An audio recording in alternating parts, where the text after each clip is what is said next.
Hey, happy Thursday, everybody. Sean coming at you from High Level. So the Workflow Builder Find and Replace is here. That's right. So the team did a good job here showing videos, but basically the idea here is you can find and replace stuff. So first you say, hey, look, what's the value? Oh, well, this is just the walkthrough thingy, but hold on. I'm going to get you the next video. It's going to be better. It's going to be awesome. So you go in, you search for any text. So like here, email, and see, notice it jumps to it. Now, oh, let's pause that up. Hold on. Ah, no, go back.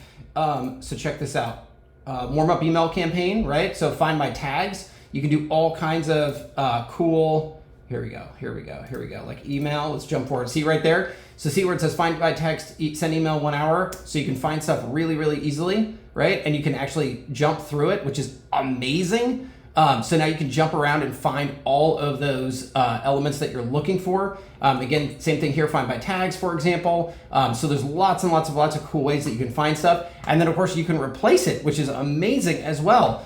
So the team has done such a great job here. I think this is such a cool upgrade. And right there, see, so find by tag, warm up email campaign, replace tag with newsletter, and bam, you can do a replace individually, you can do a replace all.